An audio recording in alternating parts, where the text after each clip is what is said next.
Seeing this side of Rudraksh, Arya trembled and tried to push him away. His eyes darkened instantly. He grabbed her hands and pulled her beneath him. "I have to go," Arya whispered fearfully. "How can I let you go?" Rudraksh replied. "Tonight is our wedding night." Saying this, he removed her jewelry and threw it aside, pulling her roughly, causing her pain. He pressed his lips against hers, biting and sucking harshly, making her cry out in pain. She tried to push him away, but nothing could stand against his strength. He forced his tongue into her mouth, stealing her breath. When he finally released her lips, she gasped desperately. He moved to her neck, biting and sucking, then clenched his teeth into her skin, making her scream. Her cries only excited him more. He turned her over, kissed her forcefully, tore the strings of her blouse, and bit into her back. Tears soaked the pillow beneath her. He removed her blouse and threw it into a corner of the room. Seeing her, Rudraksh's breath grew heavy. He had never been close to any woman before, yet the sight stirred something wild within him. He smirked and said, "Perfect." Arya's cheeks burned red. Despite everything, his touch confused her senses. His lips traced her skin again, and her sobs echoed through the room like music to him. Her sobs soon turned into screams as Rudraksh did whatever he wanted throughout the night. The next morning, Rudraksh and Arya lay entwined on the bed. The sheets were tangled and their clothes lay scattered on the floor. A thin sheet barely covered them. Sunlight streamed through the large glass windows, falling on Arya's face, causing her to slowly open her eyes. The first thing she saw was Rudraksh's face, which looked dangerous even in sleep. Goosebumps rose on her skin as memories of the night flooded back. The pain was still there. She didn't know how long he had tortured her before she finally passed out. As she tried to get up, she screamed. A hand quickly covered her mouth. Pain shot through her body, and tears filled her eyes. She heard breathing near her ear and turned to meet Rudraksh's cold gaze. She tried to move away in fear, but he wrapped an arm around her waist and pulled her close. "Where do you think you're running, wife?" he asked. Arya trembled. "I told you to stay," Rudraksh said, his voice turning harsh. She shook her head fearfully. Twisting her hair tightly in his fist, he warned, "Next time, don't do anything without my permission. Don't ever dare to disobey me or ignore my orders. From now on, everything that belongs to you is under my control. You can't even breathe without my permission. Understood?" Arya was in intense pain as his grip tightened in her hair. Trembling with fear, she whispered, "Yes." Rudraksh immediately released her hair, pressed her cheek, and said, "Good girl." Seeing his disturbing behavior, Arya cursed her fate. Why had she agreed to this marriage? She could have run away once, but now escaping this madman felt impossible. She silently prayed for a miracle, something that would free her from Rudraksh's captivity. Just then, a knock echoed at the door. A spark of hope lit up in Arya's eyes. Rudraksh noticed it instantly and didn't like it at all. Tightening his hand around her neck, he said coldly, "It's too early to leave me, sweetheart." Arya nodded quickly. "So you want to stay with me?" Rudraksh asked. Arya shook her head in fear. Seeing this, Rudraksh's eyes darkened and his grip tightened again, making it hard for her to breathe. "Yes, I want to stay," she coughed out. Rudraksh released her throat. "Good. Now go and open the door." Arya rushed into the bathroom instead, gasping for breath. She leaned against a wall, taking deep breaths. The knock came again. Gathering her courage, she stood up, wrapped herself in the robe kept there, and opened the door. Trisha stood outside. "Good morning," she said softly, then quickly added, "Sorry if we disturbed you early. Mom sent clothes for you." Arya took the clothes silently. Trisha turned to leave, then came back with a teasing smile. "I'm sure you both had a busy night. I'll become an aunt soon." Hearing this, Arya's cheeks burned red. She closed the door and stood in front of the mirror. Her hair was messy, makeup smudged, and her neck was covered with dark marks. They still hurt badly. She gave a weak smile and whispered, "Your wish will never come true, Trisha. I'm nothing more than a slave here." Just then, Rudraksh came out of the bathroom. Seeing him, Arya froze and then screamed, "Ah, no!" She had been lost in thought when she heard the bathroom door open. Turning around, her eyes landed on Rudraksh's muscular body. A towel was wrapped loosely around his waist, and another was in his hand while he dried his hair. Droplets on his chest made him look even more striking. For a moment, Arya forgot everything: the pain, the fear, the cruelty of the night before. She found herself staring at him. Despite everything, she had never seen a man as handsome as him. Noticing her gaze, Rudraksh smirked and stepped closer. "What are you staring at like that, sweetheart? Want to touch me?" Arya snapped back to reality and quickly looked away. Her ears burned red with embarrassment. She couldn't even lift her eyes. Suddenly, Rudraksh untied the towel around his waist. Arya's eyes widened, and a soft scream escaped her lips.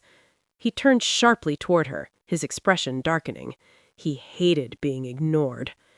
Grabbing her hair from behind, he pulled her close. Arya gasped. "What are you doing? Leave me, it hurts!"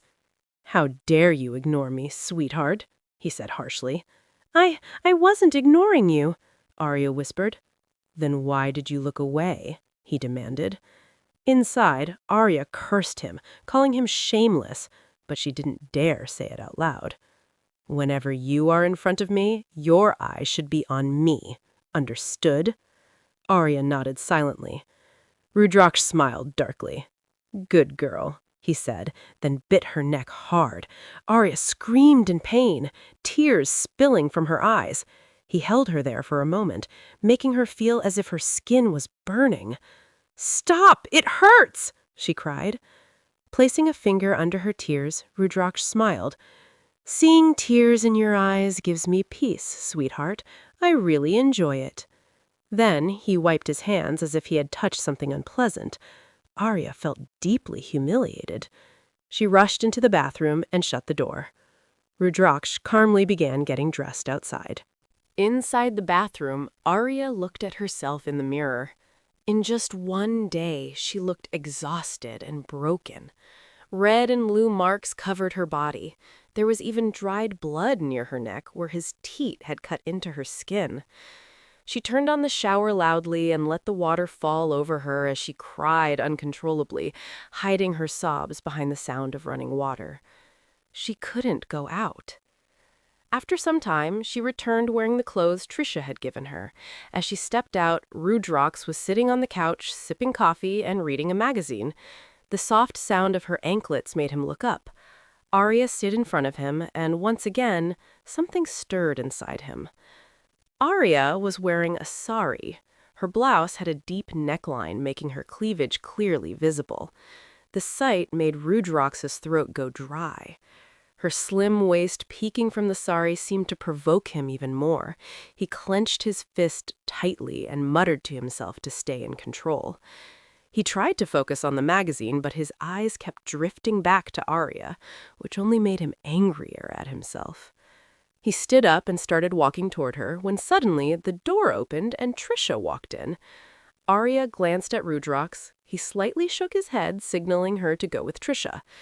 Trisha teased as they walked out, saying it looked like someone had worked very hard last night. Arya felt embarrassed at her words. Then Trisha's eyes fell on Arya's neck. Smirking, she said, "That's not a love bite, Arya. That's a wild animal's bite." Just then, their grandmother appeared. The moment her eyes landed on the marks on Arya's neck, her expression hardened. She glared angrily at Arya, who immediately lowered her head. "You woke up quite late today," the grandmother said coldly. Arya softly apologized. Seemaji, her mother-in-law, intervened, asking why the poor girl was being scolded. "Come, Arya, today's your first kitchen ritual," she said gently, and took her to the kitchen. Arya was asked to prepare sweets. After some time, everyone except Rudraksh gathered at the dining table. Arya served halwa to everyone. As soon as they tasted it, their faces lit up. Everyone praised Arya, and she felt happy, as cooking was something she loved. Then the grandmother said, "Go and serve this to your husband as well." Hearing this, Arya's face turned pale. A servant brought a bowl of halwa and handed it to her. Even though she didn't want to, Arya walked toward Rudraksh's room with the bowl. Everyone looked worried except the grandmother, who muttered softly, "Mistakes deserved punishment." Arya found Rudraksh sitting on the sofa, working. She stood in front of him and spoke softly. "Grandma sent this for you." Rudraksh took the bowl, tasted the halwa, and stared at her. "You made this?" he asked. Arya nodded nervously. At his command, more halwa was brought by the servants. Rudraksh suddenly pulled Arya onto his lap, picked up a spoonful, and held it in front of her. "Eat," he said. Arya looked at him in shock. Without waiting, he forcefully pushed the spoon into her mouth. The moment she tasted it, her face turned red. It was extremely spicy. She cried out and reached for the water on the table, but Rudraksh pushed it away. "What happened, sweetheart? Can't eat your own halwa?" he mocked. "There's more food left." He gestured for another bowl and said coldly, "Eat." Tears filled Arya's eyes, but it didn't affect him at all. He kept forcing her to eat the spicy halwa.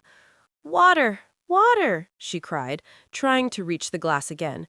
Rudraksh threw the water onto the floor. "You fed this to the Singhania family, didn't you? That's not fair. Now be a good girl and finish it," he said, shoving another spoon into her mouth. Crying helplessly, Arya kept eating. Tears streamed down her face, her ears and cheeks burning red. She couldn't understand how the halwa had become so spicy. She had added sugar, not chili. After she finished, Rudraksh placed the bowl aside and said mockingly, "Good girl, learn to obey." His gaze lingered on Arya's red, swollen lips, inflamed from the spice. He muttered softly and pressed his lips against hers. Arya was the first girl who made him lose control like this. He had always been strict and distant with women, but with Arya, he couldn't restrain himself. Arya tried to push him away, hitting his chest, but Rudraksh didn't like that at all. He twisted her arm behind her back, making her cry out in pain. Then he forced his tongue into her mouth, kissing her fiercely until she struggled to breathe, feeling as though she might faint. Finally, he pulled away and said coldly, "Your lips are delicious, sweetheart. I think I'm addicted." Arya gasped for air, her chest rising and falling rapidly, brushing against his chest as she tried to steady her breathing. It began again. Rudraksh's gaze slowly moved from her face down to her chest. He felt the urge to touch her. And frustrated with his own thoughts, just like the night before, he glared at Arya and stormed out angrily. As soon as he left, Arya grabbed a jug of water and drank it all in one go. Even then, the burning sensation on her lips refused to fade. She rushed toward the kitchen, about to take sugar and put it in her mouth, when Rajaswari suddenly came from behind and held her hand. "It seems the halwa was made very well," Rajaswari said with a strange smile.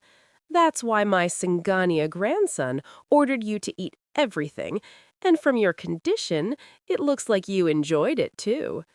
Her smile was cold and unsettling. "Yes, Arya, this was your punishment for daring to get close to my grandson. I don't want the heir of the Singhania family to be influenced by someone born from a maid's womb." She handed Arya some medicine. Arya listened silently, her head lowered, her beautiful eyes filled with tears. Rajaswari placed the medicine packet in her hand and said, "Keep this. You'll need it again. Don't forget to take it." Saying this, she walked away. After she left, Arya sat down on the kitchen floor and started crying uncontrollably. Suddenly, someone touched her shoulder from behind. Startled, she turned around and saw Pratikshiji standing there. She gently wiped Arya's tears. "What happened, my child? Why are you crying?" she asked softly.